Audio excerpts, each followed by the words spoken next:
Sometimes when you're in an automobile accident, the mechanisms that are supposed to keep you safe actually can cause you an injury.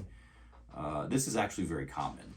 Seatbelts being probably the most common form of safety mechanism that causes damage.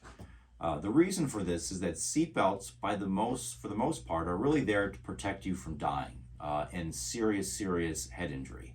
Now, you'll generally end up, if you're in a high-speed accident and you're wearing your seatbelt, with probably a few different things. One, you might break a rib, you could break your sternum or your collarbone, and you might actually suffer internal injuries, maybe to your intestines as well, because of the lap belt and the way that the shoulder strap connects to it.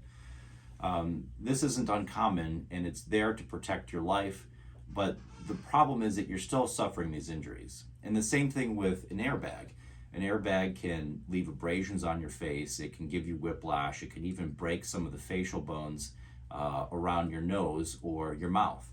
And while, again, you won't end up probably dying as a result of the accident, you could still have severe injuries, which can be seen as maybe a silver lining in the way that these safety mechanisms protect your life.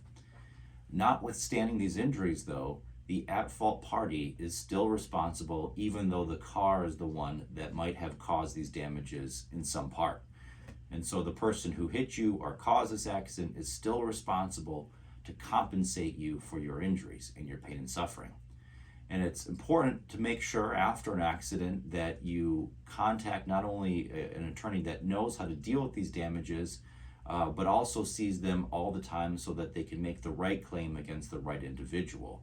It's important to know that these injuries are normal, that they're going to happen, and that they protect your life, but you are still deserving of compensation when you're in an accident and you have these types of injuries.